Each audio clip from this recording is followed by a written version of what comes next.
Where are you on the political scale? Well, folks, there's a lot of confusion about what our political system is about and what kind of people and places there are on that political spectrum. I'd like to give y'all a little bit of a civics lesson. Our political system has a spectrum of political positions that go from far left over to the far right. Now we got this left and right from British Parliament. You had a whole bunch of guys who agreed with each other, and they went over and sat on the right side of Parliament. And the guys who didn't agree with them went over and sat on the left side of Parliament. Well, I'm going to start over here on the left with a group of people known as Marxists. Now, Marxists, they think that everybody ought to have everything that everybody else has, and nobody should have anything that somebody else doesn't have. And they are willing to take away from one person to give to another to make it equal. Now, I don't know where these people are coming from, because when I was in college, I read Marx too. I watched him on TV, and I watched his movies, and I never heard Groucho say anything like that. If you come over a little bit closer to the middle, you got what's called progressives. Now, progressives, they believe that everybody ought to be able to have the same things as everyone else, but they don't want to take it away from someone else. They want to make sure everybody can earn it and get it for themselves.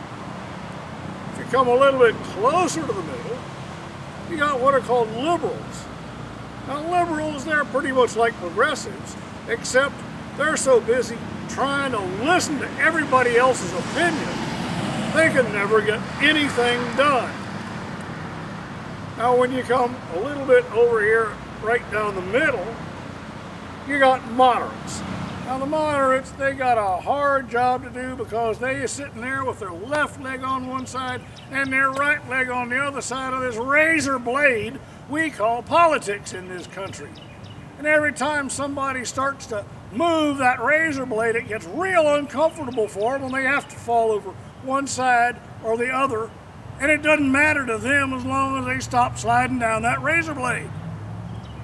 If you come over here a little bit to the right, you got the conservatives. Now, conservatives, they recognize that change is coming, but they don't want to just let it happen. They want to make money off it. So they start up companies and corporations, and they become CEOs and board of directors and executives, and they take all the money out of it and then claim that they brought these changes to us. If you come over a little here farther to the right, you got reactionaries. Now, reactionaries, their whole idea is just stop the world, I want to get off, because they can't put up with all these changes. If you go all the way over here to the far right, you got super reactionaries. Now, they're the same thing as reactionaries, except when they want to stop the world, they want us to get off. If you ask any of these folks the same questions, they are going to give you the same answer. You go up and you ask them, are you sane? Every single one of them is going to say yes. I contend that this is our problem. These sane people got us into all these problems, and there ain't no sane solutions that are going to get us out of them. I am proud to inform you, however, that there is another way. I am here today representing the lunatic fringe. Yes, I am a member of the official Monster Raven Loony Party of the United States of America. And I will have y'all know that I am proud to be a loony, and I am proud to be American. Mr. Mayor, please comment on your opponents.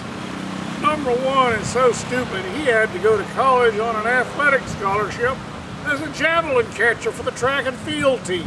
He lost that position because he kept missing the track meets and the practices because he'd lock his keys in his car and he couldn't figure out how to get out.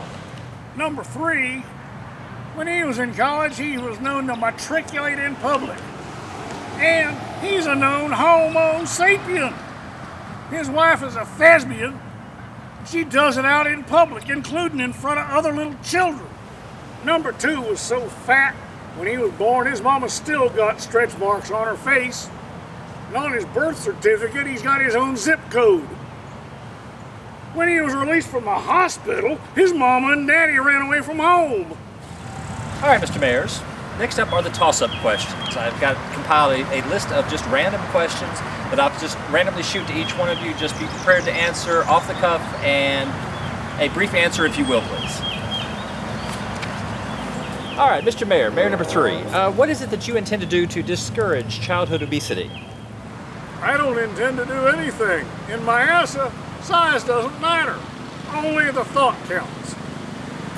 And number 2, your stand on premarital sex.